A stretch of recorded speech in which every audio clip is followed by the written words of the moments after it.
الحمد لله نحمده ونصلي ونسلم على رسوله الكريم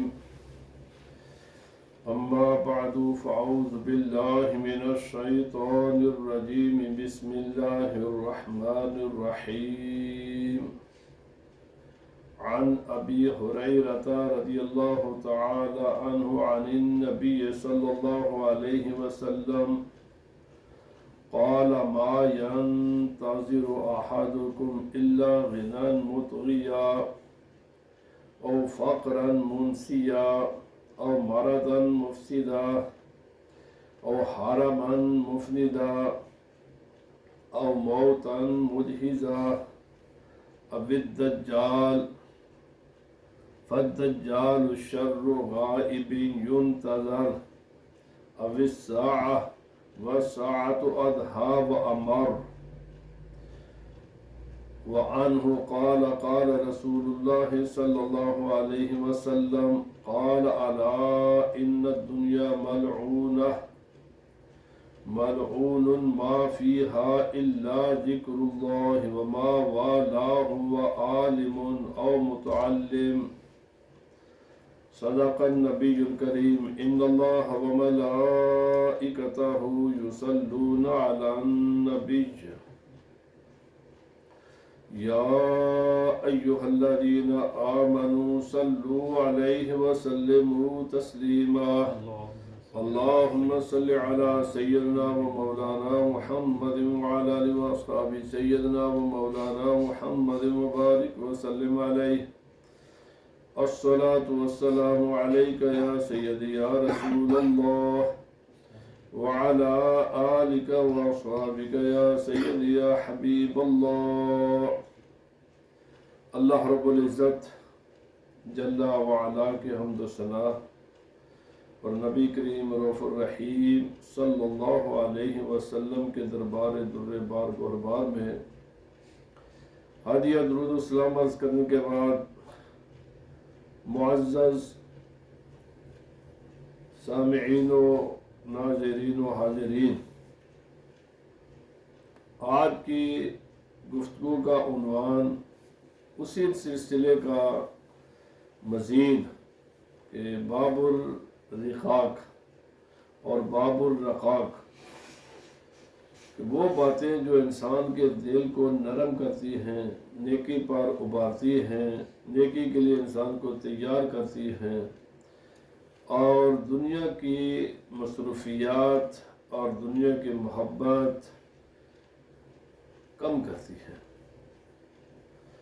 رسول خدا صلی اللہ علیہ وسلم نے فرمایا، اور اس کے راوی ہیں حضرت ابو ہریرہ رضی اللہ تعالی عنہ، آپ صلی اللہ علیہ وسلم فرمایا ما ينتظر احدکم الا غنى مطغیا. ہر انسان کو کوئی نہ کوئی فکر، کوئی نہ کوئی سوچ، کوئی نہ کوئی وش، کوئی نہ کوئی تمنا، کچھ نہ کچھ انسان ایک گول یا تو سیٹ کرتا ہے کہ میں یہ کر لوں، یا انسان پر خوف طاری رہتا ہے یا امید. انسان ہمیشہ امید اور خوف میں گرا رہتا ہے. تو رسول اللہ صلی اللہ علیہ وسلم نے فرمایا کہ تم میں سے کوئی بھی آدمی انتظار نہیں کرتا مگر اس بات کا، یعنی یا تو انسان غریب ہوگا اور لالچی ہوگا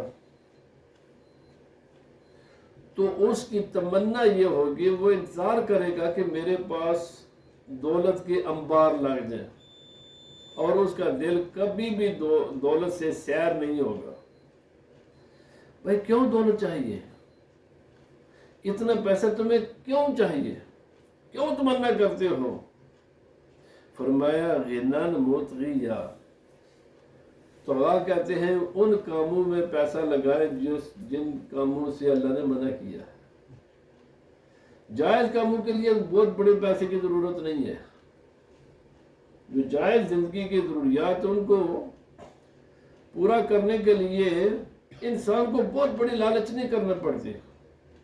جتنی بھی انسان کی آمدن اس آمدن میں رہ کر انسان جائز طریقے سے اپنی زندگی بہت اچھے سے طریقے سے گزار سکتا ہے۔ یہ جو دولت کی ہوس ہے اور لالچ اور اس کی تمنا اور اسی کے حصول کے لیے انسان کسی بھی چیز کی پرواہ نہیں کرتا بلکہ اپنے ایمان بیچ دیتا ہے۔ آپ تھوڑی سی تحقیق کریں، تحقیق کرنے کی ضرورت نہیں، بس سوچنے، تھوڑا سا سوچیں۔ آپ کو ایک دو دسیوں بیسیوں یا سینکڑوں نے ہزاروں لوگ ایسے ملیں گے جنہوں نے اپنے دولت کی لالچ میں اپنا ایمان بیچا ہے، اپنا ضمیر بیچ دیتے ہیں۔ حالانکہ اللہ تعالیٰ نے زندگی گزارنے کے لیے ہر انسان کو کچھ نہ کچھ اتنا ضرور اللہ تعالیٰ دے دیتا ہے اگر انسان محنت کرے جس سے وہ زندگی گزار سکتا ہے۔ متغیہ اصل مسئلہ یہ ہے کہ ان کے پاس اتنا نہیں ہوتا کہ جس سے وہ اللہ کی نافرمانی کے کام کر سکے، اس سے ذرا کم ہوتا ہے۔ وہ چاہتے ہیں کہ ہمارے پاس بھی ایسے تو ہم بھی یہ کریں، اور یہ ہم روزانہ ہماری آنکھوں کے سامنے آپ کو ہزاروں مثالیں مل جائیں گے۔ بس آپ کے پاس تھوڑا سا بھی اگر علم یا سوچیں گے تو آپ کو ایسے لوگ ملیں گے۔ باقی رہا یہ مسئلہ زندگی گزارنے کے لیے، اس کے لیے بڑی زیادہ ضرورت نہیں ہے، اور جتنے انسان کو ضرورت ہوتی ہے اتنا اللہ تعالیٰ ہر انسان کو دے دیتا ہے۔ اور فقراً منسیہ، اگر انسان کے پاس دولت ہے، سارے وسائل حیات اس کے پاس موجود ہے، پھر اس پر خوف رہتا ہے کہ یہ چلی نہ جائے، کوئی چور نہ لوٹ کر لے جائے، اس کو آگ نہ لگ جائے، یہ غرق نہ ہو جائے، یہ فلڈ میں نہ بہہ جائے، یہ نہ ہو جائے، اس کو یہ نہ ہو جائے، اس کو وہ نہ ہو جائے۔ غریب انسان دولت کی تمنا میں مرتا ہے اور امیر انسان غربت کے خوف سے مرتا ہے، اس کو بھی خوف لگا رہتا ہے۔ وَمَرَضًا مُفْسِدًا، اگر اللہ تعالیٰ نے کسی کو صحت دی ہے تو انسان اس خوف میں رہتا ہے کہ کہیں یہ صحت میں سے چلی نہ جائے، اسی خوف میں رہتا ہے، کیونکہ وہ جب دیکھتا ہے نا دوسرے لوگوں کو تو پھر اس پر بھی خوف طاری ہو جاتا ہے میری صحت چلی نہ جائے۔ وَحَرَمًا مُفْنِدًا، یا نبی پاک صلی اللہ علیہ وسلم بھائی اس بات کا تم انتظار کر رہے ہو، ان چیزوں کے انتظار میں اپنی زندگی کو ضائع نہ کرو۔ اللہ پاک نے تمہیں جو بھی لمحات عطا کیے ہیں، اس وقت آپ کی جو بھی پوزیشن ہے، امیر ہے تو تب، غریب ہے تو تب، صحت مند ہے تو تب، بیمار ہے تو تب، اس کو استعمال کرو۔ اس وقت کو اچھے کاموں میں، عبادت کے کاموں میں، نیکی کے کاموں میں استعمال کرو۔ کیا تم اس بات کا انتظار کر رہے ہو کہ تمہیں ایسی بیماری آ گھیرے کہ جو تمہیں پاگل کر دے، تمہیں ہلنے سے یعنی حرکت کرنے سے تمہیں باز کر دے؟ اور حرمًا مفندا، ایسا بڑھاپا آ جائے کہ جو تمہاری عقل کو لے جائے۔ کہتے ہیں نا کہ جب آدمی بوڑھا ہوتا ہے پھر وہ بچوں جیسا ہو جاتا ہے، بچوں سے طرح ایسے ہی ہوتا ہے نا کہ اس کی وہ باتیں وہ ایسی کرنی شروع کر دیں جیسے بچے ہوتے ہیں، کیونکہ وہ عقل، اور سب سے پہلے تو یہ بولنے سے شروع ہوتا ہے۔ انسان جیسے ہی 65-70 کو پہنچتا ہے تو سب سے پہلے اس کو بیماری لگ جاتی ہے بولنے کی، بات اسے یاد نہیں رہتی۔ صرف علماء نے لکھا ہے جو حفاظ کرام ہیں اور علماء دین ہیں، اکثر یہ اس بیماری سے بچے رہتے ہیں۔ یہ دین کی برکت ہے کہ وہ نہیں بولتے۔ ان دو کو چھوڑ کر ہر انسان کو بیماری لگ جاتی بولنے کی، یاد ہی نہیں رہتا۔ ابھی تھوڑی دیر پہلے میں نے کیا کہا تھا، اور آہستہ آہستہ آہستہ آہستہ یہ ترقی کرتی چلی جاتی ہے، حتیٰ کہ ایک وقت آتا ہے کہ اس کی عقل وہ تھوڑی سی رہ جاتی ہے بڑھاپے کی وجہ سے۔ تو نبی پاک صلی اللہ علیہ وسلم نے فرمایا اس بات کے انتظار کرتے کہ وہ وقت آ جائے تمہارے عقلی کام نہ کرے، تمہارے اعضاء کام نہ کرے، اور اس وقت تم پچھتاؤ اور کہو کہ کاش کہ اب ہم نیکی کریں گے۔ اس وقت نیکی تو کیسے کرو گے؟ نبی پاک صلی اللہ علیہ وسلم نے فرمایا او موتن مجہزا، یا اچانک موت آ جائے۔ ہر روز ہماری آنکھوں کے سامنے ایسے واقعات ہوتے ہیں۔ ابھی کل ہمارے ایک اسلامی بھائی تھے، ان کے والد ڈاکٹر، کل انہوں نے یہاں آنا تھا اپنے بیٹے کو ملنے کے لیے، کل فلائٹ سب کچھ ٹکٹ ایوری تھنگ، یہ تیاری کر رہے ہیں اپنے ابا جان کو ایئرپورٹ پر ریسیو کرنے کے لیے، اور ادھر قبر ان کے حیدرآباد تیار تھے۔ تو جنہوں نے آنا تھا انگلینڈ وہ چلے گئے قبر میں۔ خود ہمارے گاؤں میں کل ہمارا اپنے ایک رشتہ دار جو آنکھ کے آپریشن کے لیے، بھائی آنکھ ہیلتھ کے لیے گئے نا، تو جیسے ہی انہوں نے سن کرنے کے لیے وہ ٹکٹ لگایا تو وہ چلے گئے اگلے جہاں۔ میرے بھائی ابھی آج جو وہ جس پر درخت گرا ہے وہ اپنی بیٹی کو لینے کے لیے جا رہا تھا، آج اس کا جنازہ ہے، پتہ آپ کو، گھر سے نکلا تو اپنی بیٹی کو لینے کے لیے گئے۔ یہ 3 واقعات تو ابھی بالکل تازہ تازہ ہیں۔ اچانک رسول اللہ صلی اللہ علیہ وسلم نے فرمایا اس بات کا انتظار کر رہے ہو کہ اچانک موت آ جائے؟ میرے بھائی، موت کسی کی نہ جوانی کو دیکھتی ہے، نہ ہیلتھ کو دیکھتی ہے، نہ اس کے دولت کو دیکھتی ہے، نہ اس کے فقر کو دیکھتی ہے، اس کے کسی بھی چیز، اس کا کوئی بھی سٹیٹس ہو، اس کے کچھ بھی خاصیت، اس کا کوئی بھی خوف ہو، ان تمام باتوں کے ساتھ موت کا کوئی سروکار نہیں ہے۔ رسول اللہ صلی اللہ علیہ وسلم نے فرمایا کس بات کا انتظار ہے؟ اچانک موت آ جائے۔ اور کیا ہم اپنی آنکھوں کے سامنے دیکھتے نہیں، اپنے کانوں سے سنتے نہیں ہیں؟ روز جنازے اٹھتے ہیں، اور کتنی سڈن موت ہوتی ہے، تصور بھی نہیں انسان کر سکتا۔ جو انسان گھر سے نکلا اپنی بیٹی کو لینے کے لیے، کیا اس کے ذہن کے کسی گوشے میں تھا کہ میں نے نہیں وہاں تک پہنچنا؟ یا جو انسان اپنے آنکھ کے آپریشن کے لیے گھر سے نکلا ہے، ڈاکٹر کے ساتھ اس کے پاس بیٹھا ہوا ہے، تصور میں بھی تھا کہ میں نے واپس گھر نہیں جانا، میں نے گھر واپس آنے کے بجائے میں نے قبر میں جانا ہے۔ جو ڈاکٹر اپنے بیٹے کو ملنے کے لیے جہاز پر بیٹھنے کے لیے تیار ہے، اس کو علم تھا کہ میں نے قبر میں جانا ہے۔ میرے بھائی، یہ وہ حقائق ہیں جن سے ہم غافل ہیں، اور ہمیں یقین نہیں ہے، کیونکہ یہ چیزیں ہمارے ساتھ جب ہوں گی نا تو یہ ریٹرن ٹکٹ نہیں ہے، موت والا ٹکٹ ریٹرن نہیں ہے کہ واپس آ کر ہمیں کوئی بتائے، یہ آگے ہی جانا ہے۔ نبی پاک صلی اللہ علیہ وسلم نے فرمایا کس بات کا انتظار ہے؟ اچانک موت آ جائے، اور آئے گا تو اچانک موتیں آتی ہیں۔ سرکار دو عالم صلی اللہ علیہ وسلم نے فرمایا موت چاہے تمہیں اچانک آئے یا بتا کر ہے، پر بات تو یقینی ہے نا، بیمار ہو کر مر جاؤ یا اچانک مرو، مرنا ہے، بات یہ یقینی ہے۔ اس لیے اپنی زندگی کا ہر لمحہ یاد خدا میں گزارو، نیکی کے کاموں میں گزارو، اللہ کی بندگی میں گزارو، زندگی کو خدا کی نافرمانی سے بچاؤ۔ اور فرمایا فرمایا اب الدجال فالدجال شر غائب ينتظر، یا وہ دجال کا انتظار کرتے ہیں؟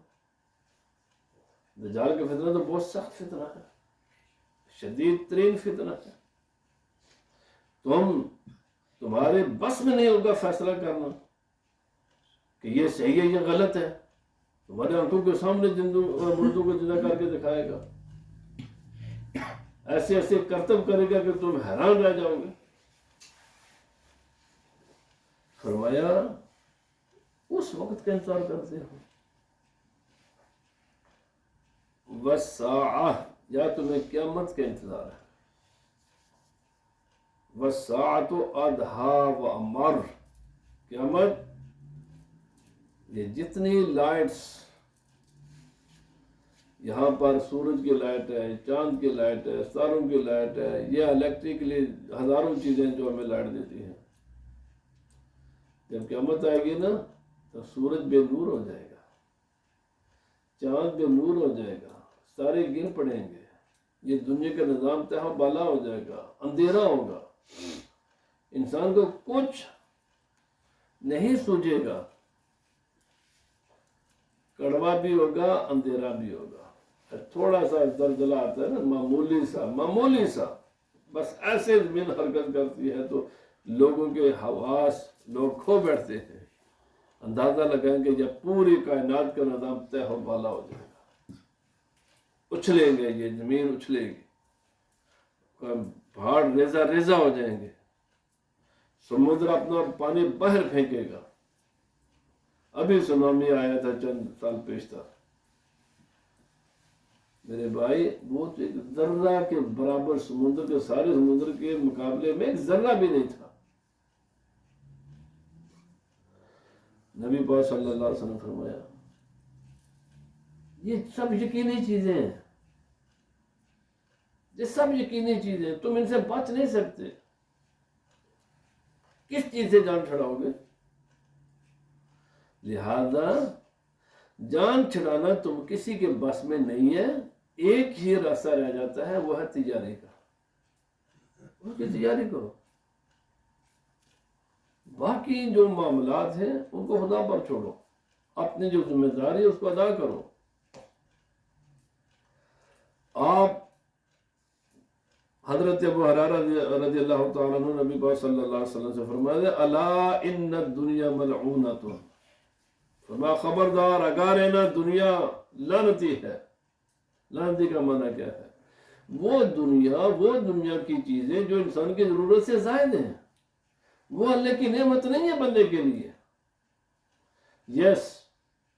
وہ تمام چیزیں جو انسان کی زندگی کی ضرورت ہے وہ اللہ کی رحمت، اللہ کی نعمتیں ہیں. لباس اللہ کی نعمت ہے، آپ کا گھر اللہ کی نعمت ہے، کار آپ کی اللہ کی نعمت ہے. جو چیزیں آپ کے لیے آپ جن کو استعمال کرتے ہیں یا جن کی آپ کی ذمہ داری ہے وہ استعمال کرتے ہیں، وہ یہ چیزیں تو ہیں اللہ کی نعمت. لیکن وہ چیزیں جن کو نہ آپ خود استعمال کریں نہ کوئی آپ کے گھر والا ان کو استعمال کرے، تو یہ چیزیں بندے کو خدا کی رحمت سے دور کرنے والی ہیں. کیونکہ اللہ پاک بندے سے پوچھے گا کہ میرے بندے میں نے تجھے یہ نعمت دی اور وہ نعمت تو نے میری نعمت استعمال نہیں کی. اس کی زکوٰۃ دیتا نا، کسی مستحق کو دے دیتا، کسی ضرورت مند کو دیتا. سانپ بن کر اس پر بیٹھا رہا ہے. صرف اتنی دنیا حاصل کرنے کی اور وہ عبادت ہے، وہ نیکی کا کام ہے. اپنے لیے کھانا حاصل کرے، حلال لباس، سواری، مکان، یہ نیکی کے کام ہے، عبادات ہے یہ. لیکن جو چیزیں زائد ضرورت ہیں باقی مخلوق خدا میں دے دو، اس کو جن کو ان کی زیادہ ضرورت ہے ان کو دو. نبی پاک صلی اللہ علیہ وسلم فرمایا ملعون ما فیہا، کوئی بھی چیز جو زائدہ ضرورت ہے یہ سب چیزیں بندے کو خدا کی رحمت سے دور کرنے والی ہیں. الا ذکر اللہ، ایک چیز ہے اس کی جتنے بھی کثرت کرو گے، جتنا بھی اس کو جمع کر لو گے، وہ سراپ رحمت ہی رحمت ہے، اور وہ ہے اللہ کا ذکر. جتنا بھی اللہ کا ذکر کرو اس کی کوئی حد نہیں ہے، باقی تو حد مقرر ہے، باقی تمام اشیاء کی حد مقرر ہے۔ رہنے کے لیے مکان، کھانے کے لیے سامان، پہننے کے لیے لباس، سواری، یہ چیزیں جو لوازمات ہیں ان کے بس، ان سے اگر کسی کے پاس کوئی چیز ضرورت زائد ہے تو وہ ان لوگوں کو دے دے جن کے پاس یہ چیزیں نہیں ہیں، یا اچھا بلا وجہ جو شاپنگ ہے، خریداری ہے، ضرورت سے زائد جس چیز کی ضرورت ہی نہیں ہے، یہ بھی اسی میں آتی ہے۔ بھائی آپ وہ پیسہ اپنے کیوں ضائع کرتے ہو؟ رہنے دو، اور خرید لے گا۔ نبی پاک صلی اللہ علیہ وسلم فرمایا الا ذکر اللہ وما والہ، جو چیزیں اللہ کے ذکر کے قریب قریب ہیں وہ سب تمہارے لیے رحمت ہے۔ اللہ کے ذکر کے قریب کیا ہے؟ یہ کتابیں ہیں، اگرچہ آپ نہیں پڑھتے لیکن آپ نے کتاب رکھی ہو، کسی وقت آپ پڑھے ہوئے، علماء ہیں، اساتذہ ہیں، مساجد ہیں، مدارس ہیں، یہ وہ چیزیں ہیں کہ جو آپ کو اللہ کے ذکر کے قریب کرتی ہیں۔ دیکھو آپ ہر جمعہ آتے تو یہاں سے کچھ نجائز بات تو نا الحمدللہ سن کر جاتے، کوئی نہ کوئی آپ کو اللہ رسول کی بات بتائی جاتی ہے نا، اللہ کے قریب ہی کیا جاتا ہے، اللہ سے دور تو نہیں کیا جاتا۔ ہر مسجد، کوئی مسجد والا بھی اللہ کی مخلوق کو اللہ سے دور نہیں کرتا، قریب کرتے ہیں۔ تو نبی پاک صلی اللہ علیہ وسلم فرمایا وہ ساری چیزیں، ایسے وہ والدین جو اپنے بچوں کو اچھی نصیحت کرتے ہیں، یہ بھی اللہ کی رحمت ہے کہ ہر وہ چیز جو بندے کو خدا سے قریب کرے وہ ملعون نہیں ہے، اور ہر وہ چیز کے جو بندے کو خدا سے غافل کرے، دور کرے، وہ ملعون ہے۔ لعنت ہے ایسی چیزوں پر، کیوں استعمال کرتے ہو، کیوں نہیں چیز ایسے وہ تمام پروگرام ان کو دیکھنا بھی ناجائز ہے کہ جن سے آپ کا نہ کوئی دنیا کا نفع نہ کوئی آخرت کا نفع۔ سوشل میڈیا کا استعمال بلا مقصد، جس کا کوئی مقصد ہی نہیں ہے۔ مجھے بتاؤ، کرکٹ کھیلنے والے تو پیسہ وصول کرتے ہیں، اور جو جس پلے گراؤنڈ میں وہ تو آپ سے پیسے لیتے ہیں۔ ایسے فٹ بال والے ہیں، وہ تو ملین پیسہ کماتے ہیں۔ آپ کو گھر بیٹھ کر دیکھنے کا کیا ہے بھائی؟ اس کا کوئی دنیا کا فائدہ، کوئی آخرت کا فائدہ، کسی قسم کا کوئی فائدہ ہے آپ کو؟ کچھ بھی نہیں ہے۔ نہ یہ چیز آپ کو دنیا میں کوئی فائدہ دیتی ہے، نہ آپ کو آخرت میں اس کا کوئی فائدہ ہے، کسی اعتبار سے کچھ بھی نہیں ہے۔ یہ چیزیں، ایسے پروگرام اور ایسی ایکٹیویٹیز جو بندے کو خدا سے قریب نہ کرے، یہ سب لعنتی چیزیں ہیں۔ یہ بیہیویئر بھی لعنتی بیہیویئر ہے۔ کیوں نبی پاک صلی اللہ علیہ وسلم نے فرمایا صرف لعنت سے محفوظ، لعنت کا معنی کیا ہے؟ اللہ کی رحمت سے محفوظ، یعنی دور، صرف اللہ کا ذکر، اللہ کی عبادت اور وہ ساری چیزیں جو اللہ سے قریب کرے، اللہ سے دور نہ کرے۔ اسی والدین کو بھی چاہیے کہ اپنے بچوں کو ایسی تعلیم نہ دیں کہ جس سے بچے دین سے دور ہوں۔ دور بچے ہوں گے، قیامت کے دن مجرم والدین ہوں گے۔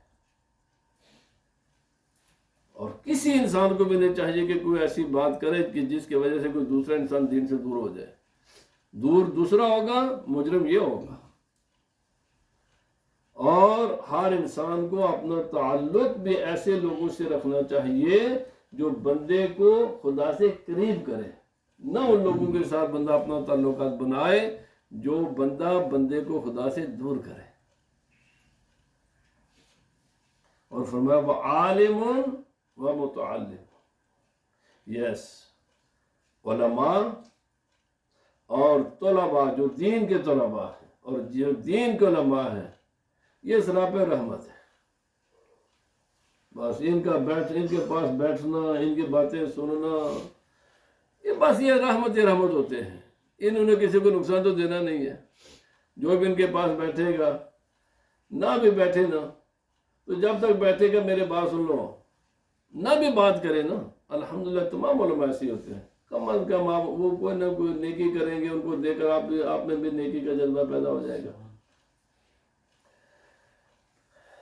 یہ خدا کا قانون ہے، کسی نہ کسی عالم کے ساتھ اپنا رابطہ مضبوط رکھو۔ ہاں بس ایک شرط ہے، سنی ہونا چاہیے ذرا پکا، باقی کوئی نہیں۔ سنی پکا ہو، پکا پیڑا سنی عقیدے میں مضبوط ہونا چاہیے، تو الحمدللہ سارے نیک ہیں۔ باقی کوئی انسان چھپ چھپا کر کیا کرتا ہے، اس کے نہ آپ ذمہ دار ہے نہ میں ذمہ دار۔ وہ جو آپ کے سامنے اگر کسی کی بھی لائف اس میں کوئی غلط کام نہیں ہے، آپ اس کے ساتھ اپنے تعلقات بنائیں، جو آپ کا پسندیدہ ہے، جس کو کوئی بھی، میں کب کہتا ہوں یہاں بھائی جی، اور کسی مسجد کے ساتھ، کسی مدرسے کے ساتھ، کسی عالم کے ساتھ، جو آپ کا پسندیدہ ہے اس کے ساتھ اپنے تعلقات کو مضبوط رکھیں، اور گھروں میں کوئی ایسی بات نہ کرے، خاص کر کے علماء پر تنقید۔ رسول اللہ صلی اللہ علیہ وسلم فرمائے وہ تمام لوگ جن کی شناخت دین کے حوالے سے ہے، یہ حدیث پاک ہے، جو آدمی ان پر بلا وجہ تنقید کرتا ہے، آج تو میری زبان کھولتی ہے ان پر، تو قیامت کے دن خدا تعالیٰ جہنم کے کتے مسلط کرے گا۔ فرمایا یہ آدمی میرا عبادت گزار، میرے دین کی باتیں کرنے والا نیک آدمی تھا، تو نے اس پر تنقیدیں کی ہیں، کبھی سوچا اپنے بارے میں؟ بہتر نہیں تھا کتنی دیر تو اپنا محاسبہ کر لیتا۔ اور یہ جو ہماری نئی نسل کچھ تھوڑی سی دین سے دور ہو رہی ہے نا، اس میں بہت بڑا کنٹریبیوشن حصہ ان والدین کا ہے کہ جو اپنے بچوں کے سامنے علماء پر، مشائخ پر، نیک لوگوں پر تنقید کرتے ہیں، کیونکہ ان کے دین تو کچے ہوتے ہیں۔ وہ تو سمجھے کہ میرا باپ جو کہتا ہے یہ حرف آخر ہے، اور بلا وجہ خواہ مخواہ علماء کے خلاف ان کا ذہن پختہ ہو جاتا ہے، اور اتنی توفیق بھی نہیں ہوتی کہ اگر بات کر لیں جو میرے ابے نے بات کی گل سچی بھی ہے کہ نہیں سچی، ایویں دن نا ابا اور نفرت وچ ڈبے دیں، اسدے کھا دیں۔ کبھی کبھی محض اسد کی بنیاد پر لوگ علماء پر تنقید کرتے ہیں۔ کوئی عالم میں تنقید سے بالا تر نہیں کہتا کہ وہ تنقید سے بالا تر ہیں، لیکن مثبت تنقید ہونی چاہیے، اور بہتر نہیں کہ آپ اپنے بچوں کو بتانے سے مہا بہتر ہے کہ آپ خود اس عالم کو جا کر بتائیں کہ مولوی صاحب تھوڑی جا غلطی صحیح کر لو۔ تیرا بیٹا یا تیری بیٹی اس مولوی کو کیا کرے گا؟ کچھ بھی نہیں۔ اپنے گھروں میں علماء پر کبھی بھی تنقید نہ کریں، یہ میری نصیحت ہے۔ آپ کے گھر میں بیٹھی ہوئی تنقید مولوی صاحب کو کوئی فائدہ دے رہی ہے، نہ آپ کی اولاد کو کوئی فائدہ دیتی ہے، نہ وہ آ کر مولوی صاحب کو سمجھائیں گے۔ کسی بھی عالم میں آپ کو کوئی بھی غلطی نظر آئے تو ڈائریکٹ جا کر بتائیں، اور پہلے یہ ہو سکتا ہے وہ آپ کی نظر میں بات غلط ہو، مولوی صاحب اپنی طرف سے بالکل صحیح کام کر رہے ہو، یہ بھی تو ہو سکتا ہے، تو آپ اس کی تسلی کریں۔ اور علماء تو الحمدللہ ویلکم کرتے ہیں نا، اب کبھی بھی کوئی ایسا نہیں کہ ان کو بات صحیح بتائی جائے کہ مولوی صاحب تھوڑی غلطی صحیح کر لو، وہ جناب چاڑ دوڑن تھوڑے تھے، کوئی بھی نہیں۔ الحمدللہ چونکہ انہوں ساری زندگی عوام میں ہی رہتے ہیں، عوام نہ وہ یار ادھر دیا گلاں سن کے اسی بڑے پکے ہوئے تھے، سانو کھ نہیں افسوس ہونا، یہ سارے پر تنقید کرے تو کی ہوگا، جواب دیں گے نا، یا سمجھائیں گے یار غلطی ہے تو دور کریں گے، ہو سکتا ہے میں غلط نہیں ہوں تو کہنے والا غلط ہو اس کو سمجھا دیں گے۔ تو بجائے اپنی بیوی بچوں کے سامنے علماء پر تنقید کرنے کے 1000 گنا بہتر ہے کہ خود جا کر اس کو بتائیں، اور اس کو نہ بتائیں، ایسے نہ بتائیں، الگ بتائیں۔ نبی پاک صلی اللہ علیہ وسلم فرمایا مجمع میں کسی انسان کو ٹوکنا یہ اس کی بے عزتی ہے، بہت شرات منع فرمایا۔ بات کرنے کا بھی طریقہ ہوتا ہے، انہی میں سے طریقہ یہ ہے کہ اگر میں آپ میں سے کسی میں کوئی غلطی دیکھوں، یا تو جنرل بات کروں، اس کو خود ہی پتہ چل جائے گا، میں نے کسی کو نشانہ تو نہیں لگایا جناب تسی جناب غلط کام کر دے پی ہو، جنرل بات کر دی ہے جس میں غلطی ہے خود بخود اطلاع ہو جاتی ہے، میں نے اپنی ذمہ داری ادا کر دی ہے۔